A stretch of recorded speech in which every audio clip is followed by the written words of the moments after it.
जय भीम, नमो बुद्धाय। एक दौर था, अमेरिका दुनिया पर आदेश चलाता था और चीन सिर्फ फैक्ट्रियां चलाता था। लेकिन आज खेल बदल चुका है। चीन शर्तें तय करता है और अमेरिका डील मांगता फिर रहा है। दोस्तों, दुनिया की सबसे बड़ी ताकतें हैं अमेरिका और चाइना, एक बार फिर आमने सामने आई हैं। 6 महीने बाद अमेरिकन राष्ट्रपति डोनाल्ड ट्रंप बीजिंग पहुंचे और जहां उनकी मुलाकात हुई चाइना के राष्ट्रपति शी जिनपिंग से। लेकिन इस बार तस्वीरें कुछ अलग थीं।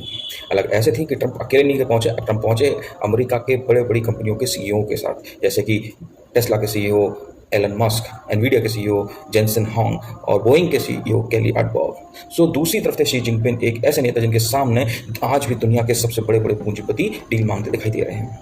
कभी कॉपी कैट कहा जाने वाला चाइना आज AI, manufacturing, EVs, rare earth और टेक्नोलॉजी में अमेरिका को टक्कर दिखाई दे रहा है। आज दुनिया के 60% एआई पेटेंट्स चाइना के पास हैं। 6200 से ज़्यादा एआई कंपनी चाइना में है। डीप सी जैसी चाइना कंपनी ने दुनिया को दिखा दिया कि अमेरिका की मोनोपोली अब टूटेगी। और मैन्युफैक्चरिंग की जहाँ अगर बातें करें तो दुनिया की 30% मैन्युफैक्चरिंग अकेले चीन ही करता है। चाहे आईफोन हो, चाहे एवीज बैटरीज हो, चाहे सोलर पैनल हो या रेयर अर्थ मिनरल की दुनिया आज चीन पर निर्भर कर रही है। और शायद यही वजह है कि ट्रंप ने इस बार कॉन्फ्रंट्रेशन नहीं, कॉर्पोरेशन मांगते दिखाई दे रहे हैं। लेकिन दोस्तों, पूरी कहानी में सबसे बड़ा सवाल भारत को लेकर है, क्योंकि एक समय ऐसा कहा था जब कहा जाता था कि भारत चीन को पीछे छोड़ देगा। लेकिन आज चीन अमेरिका को चैलेंज कर रहा है और अब भारत अभी भी मैन्युफैक्चरिंग और R&D में संघर्ष करता दिखाई दे रहा है।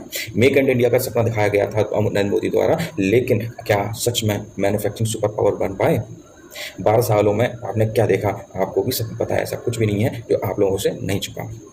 बेरोजगारी चरम पे है, हमारी इकोनॉमी बिल्कुल डाउन हो गई है, रुपया गिरता जा रहा है। वह इंडिया की हालत बद से बदतर होती दिखाई दे रही है, क्योंकि आज भी ज़्यादातर जो एडवांस इलेक्ट्रॉनिक्स की अगर बात करें तो चाइना में बनते हैं और भारत आज भी असेंबली और इंपोर्ट्स पर डिपेंड है। और जब चीन रिसर्च और टेक्नोलॉजी में ट्रिलियन डॉलर्स खर्च कर रहा था, तब भारत असली मुद्दों से ज़्यादा नैरेटिव्स और पॉलिटिक्स के मुद्दों में ज़्यादा घुसा हुआ था।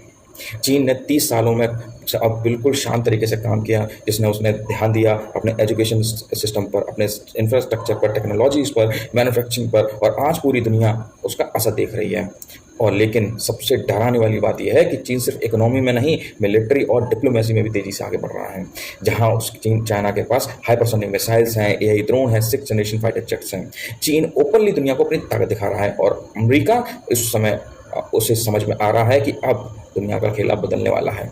इसलिए अमेरिका जीतेगा या चीन जीतेगा, ये असली सवाल नहीं। असली सवाल क्या है? असली सवाल है भारत इस बदलती दुनिया में अपनी लीडरशिप दिखा पाएगा या नहीं, या फिर सिर्फ मार्केट बनकर रह जाएगा।